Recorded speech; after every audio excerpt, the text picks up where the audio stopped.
welcome to another Ask Nerida Joy video. I have Beverlee back here with us today.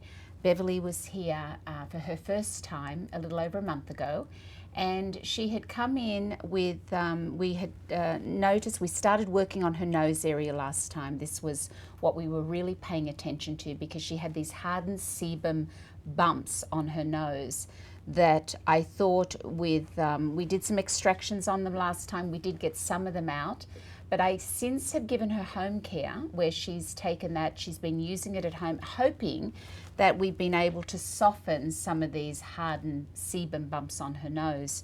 So as I said, we did get some out last time, but there was still some of the larger ones that nothing moved from. I did ask Beverlee this time since she's come back. We did a week into her, after her first treatment, she had contacted me and she said her skin was feeling a little bit dry. So I did ask her to come in so I could have a look. And what we had her on was some of the retinols. And so I pushed her back on the retinol and had her not use it as often. And I added in a little bit of this massage oil to her regimen, which was one that has gamma-linolenic acid in it. It also has the evening primrose oil in it. And I was asking her to add that to her treatment moisturizer so that we needed to heal her skin. It was a little bit dry around the sides of the nose and onto the cheeks. We can't have dryness. I talk a lot about this. Surface dryness is a major problem for everybody, because with surface dryness, nothing will come out and nothing will get in. So we had Beverlee using that treatment oil, adding it to her product, her moisturizer, just to start to heal her skin. That healed pretty quickly. And then she said she was able to use her retinol again. She's been weaning her retinol up again, and now her skin, it looks really beautiful. It was beautiful when she came in, more beautiful even now. Very smooth, really clean, very, very pretty. And we've still got this nose issue that we want to make sure we can really work on seeing if we can get more of that hardened sebum out. The reason why that it's hardened is because it's sebum that has been there a long time. And once you have sebum that isn't cleaned out, it embeds, it starts to thicken. And of course, if you've been taking any form of a medication, that also will dry up oil in the skin, certain medications that are given out for acne. So we're going to do some more work today. We're going to see what we can dislodge. I'm hoping that her home care regimen, that she's been able to soften some of the sebum, and I'm hoping we can get more out today. And so we're going to start her treatment off, but her skin looks really, really pretty. It's actually really beautiful. It's so refined. I mean, I'm looking at her pores and the texture of her skin, and it just looks really, really pretty. So we're going to start off. I'm going to cleanse off her skin. We are not going to be focusing on other areas of her face. She's got a little bit of discoloration, but what I'm going to be using on her face anyway is going to help all of that. We are here to really focus on her nose area and really try to dislodge and get rid of that hardened sebum. So I'm going to start off with a cleanser, and this is the K cleanser, the gel cleanser.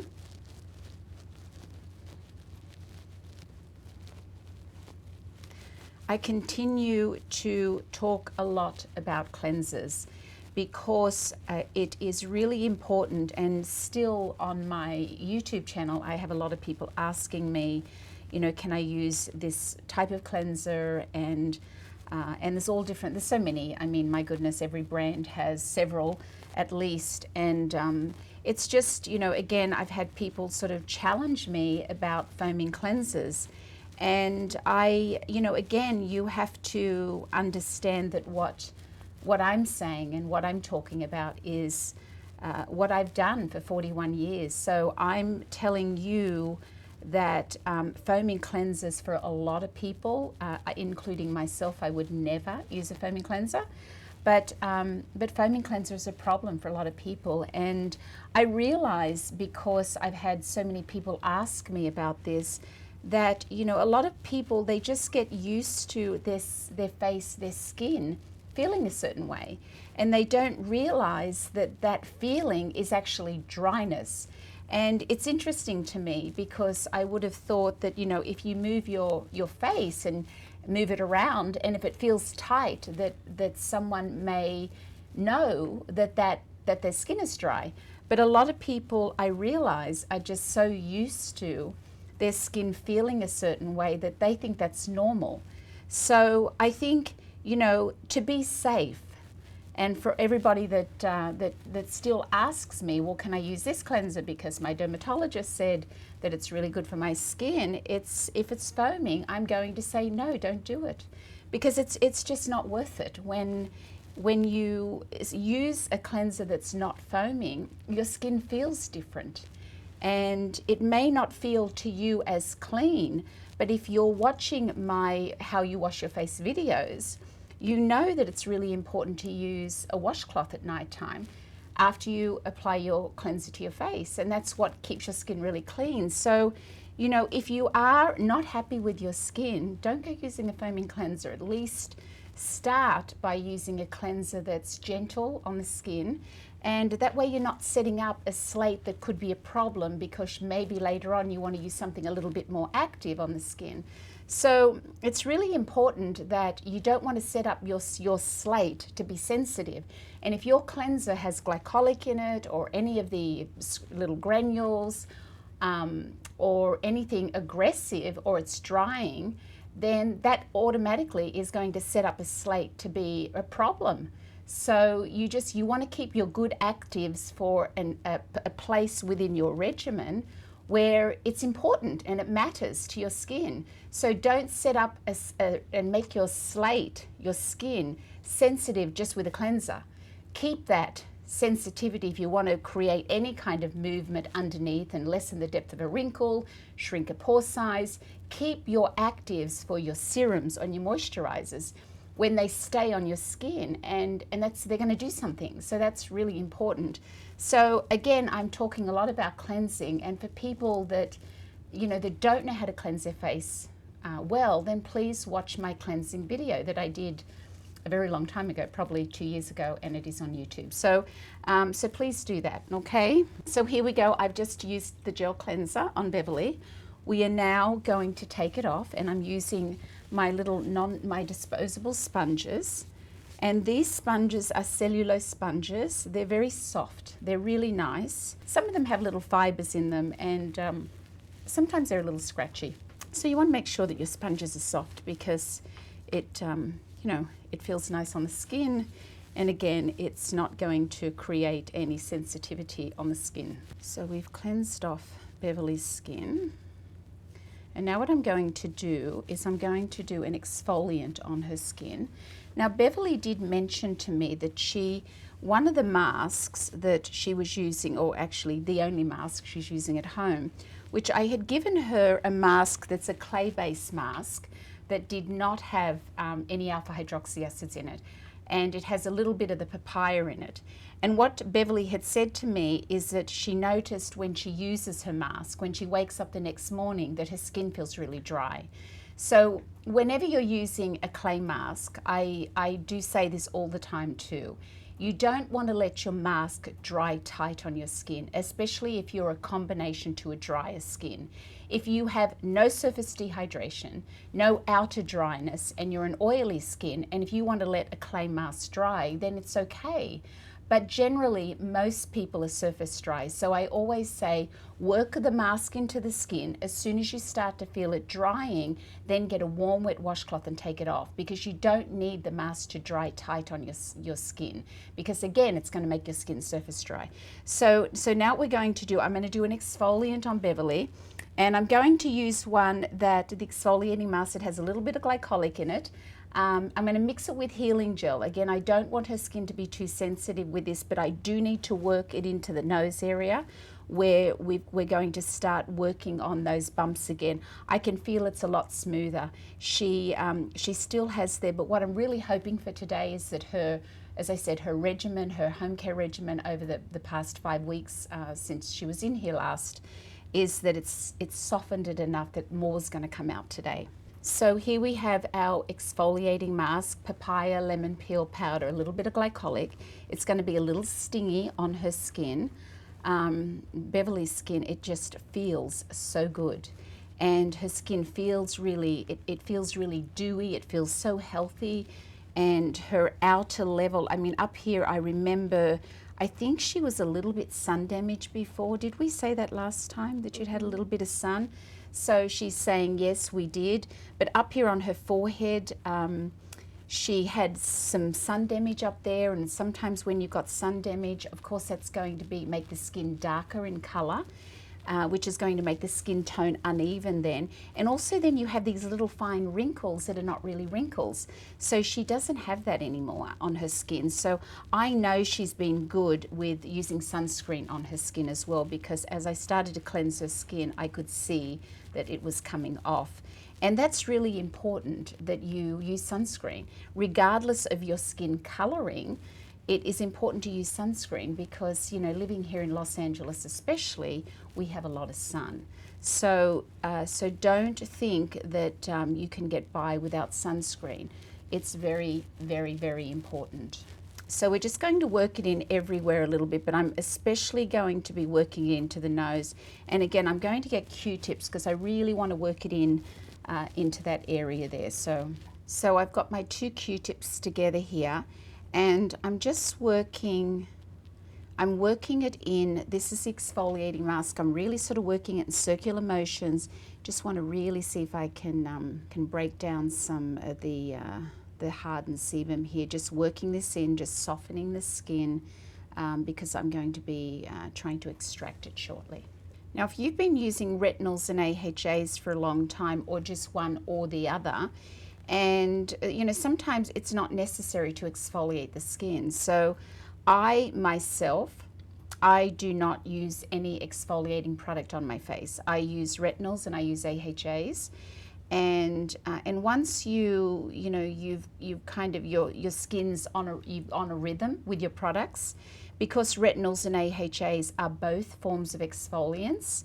I don't actually use an exfoliant to exfoliate my skin because I don't need to. So it's just when you're trying to get rid of some of the thickening of the skin or some dryness of the skin that you need to actually get the skin to a place where it's going to accept its treatment products really well, or if there's oil, you need to be able to let that out and not have any form of any barrier stopping it, because if you have that barrier of dry skin, and oil won't come out easily, which then means it's going to embed, it's going to build up within a pore, it's going to stretch a pore. So that's why it's really important to keep your skin really clean and keep it from being surface dry as well. Okay, we're going to take this off now.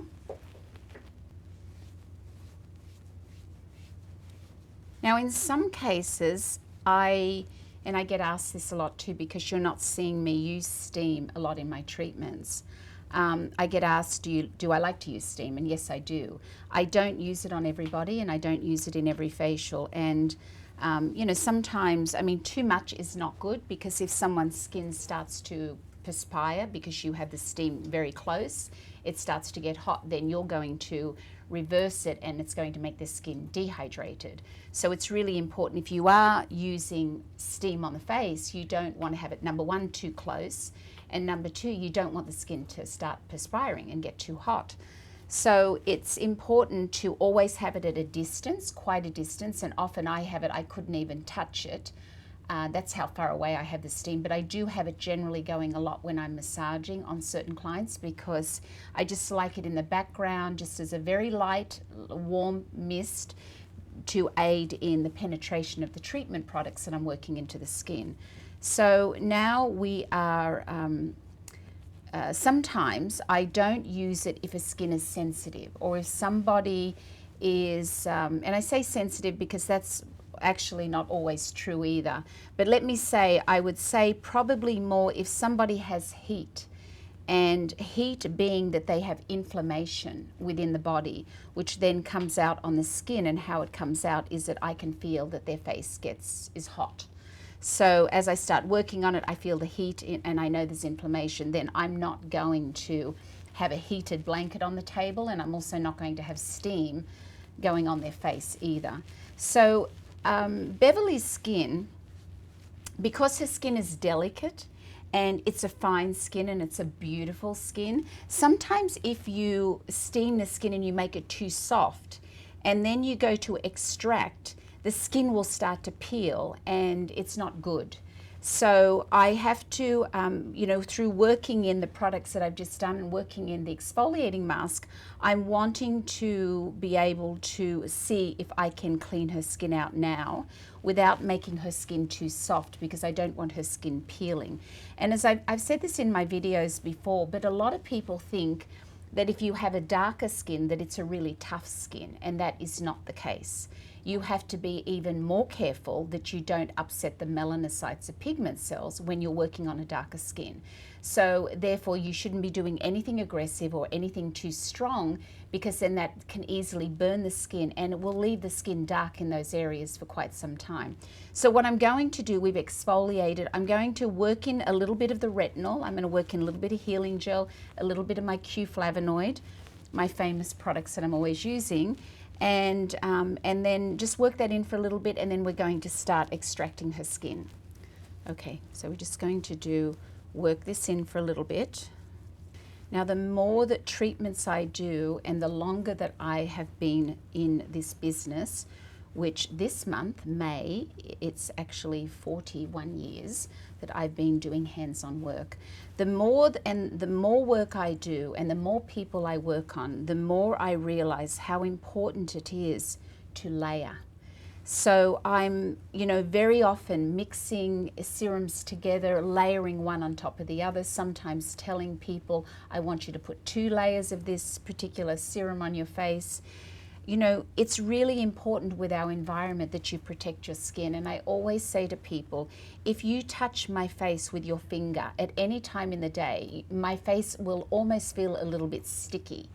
And although that doesn't sound nice to you, it's actually very comfortable, and I don't feel it being that way. And of course, I'm not touching my face, but it's just, you want to have that protection there to protect you from the environment, from lighting, from air conditioning and heating, and it saves your skin and it keeps your skin younger, longer. So it's really important that you take care of it and you protect it. And so many times I see people when they come in for treatments, their skin is so bone dry. It's like, I don't know how you can walk around like that. You have to protect your skin. It's a form of clothing on your skin, and you have to protect it because that's what ages your skin. So don't be afraid to layer product on your face. It's really, really important. Okay, so we've just worked this in. Now I'm going to start extracting on her. I'm not going to remove what I've just worked into her skin. We are going to start and try to extract that nose area some now. So I'm about to start extracting this nose area on Beverlee, and I'm looking at her skin here. I mean, her forehead, it's so much better up here. So we're going to get straight into this nose area here. It's so much better. It's not as bumpy as it was, which is fantastic. So let's see what we can get out here right now.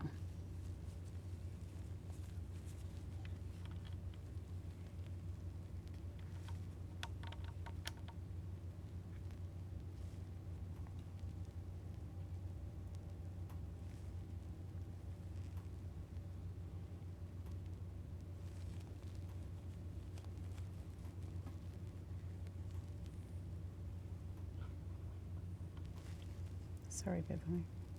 A little bit aggressive, I apologize.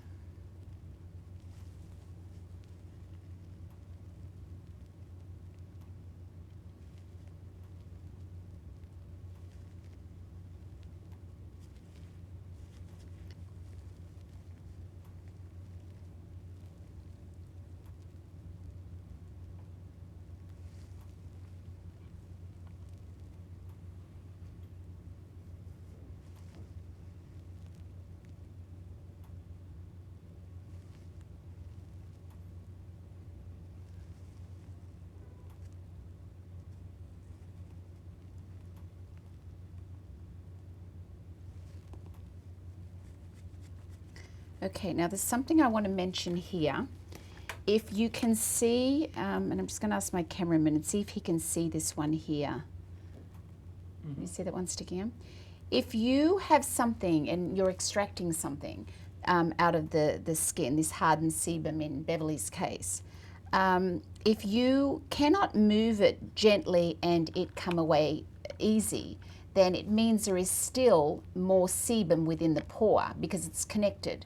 So you want to make sure you get it all out. Once you attempt to extract, you don't want to just get half of it out. You want to make sure that you're getting the whole thing out, because otherwise it's still going to be a problem for her.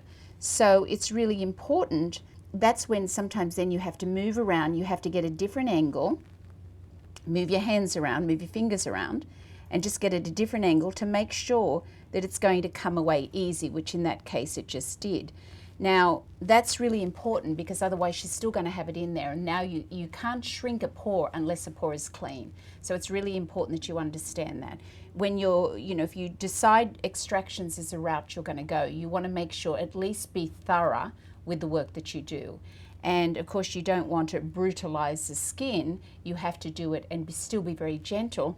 And sometimes tissues are aggressive on the skin. Sometimes I use the softened 4x4 gauze and I'll dampen it a little bit, and sometimes that is softer and easier and better to use on the client's skin. So you have to have a couple of different tools for different skin types because everybody's different. Now, it's not comfortable squeezing the nose area. It's not comfortable to the client.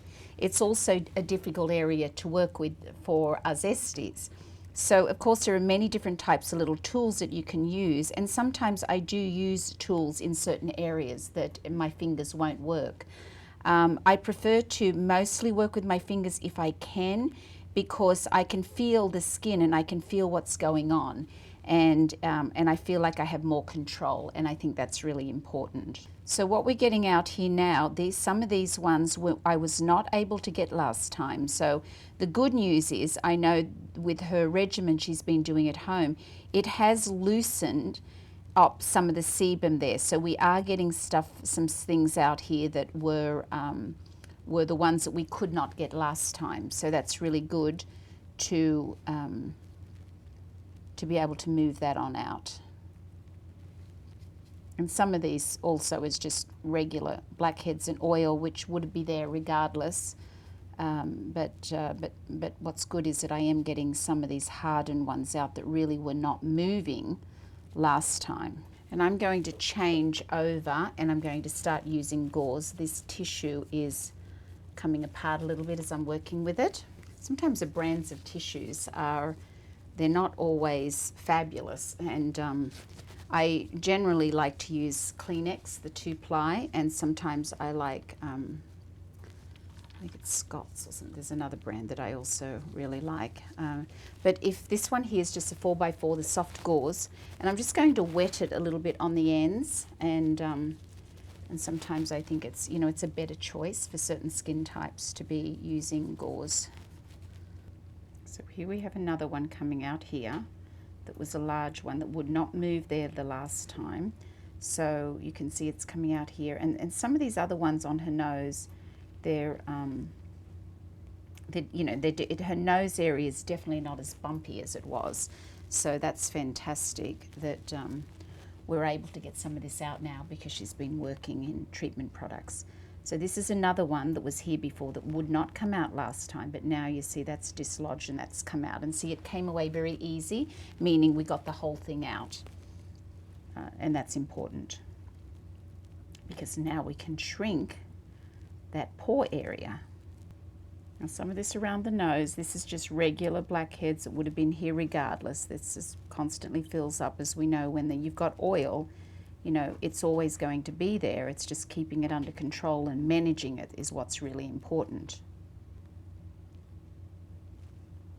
And as I said, it's not comfortable for your client to be having extractions done. So, often I just ask my client if they've had enough, if it's too uncomfortable, to just please let me know, because, that's really important to keep good communication with them too. And just make sure that they're doing okay with it. but it's so much smoother. It's much better.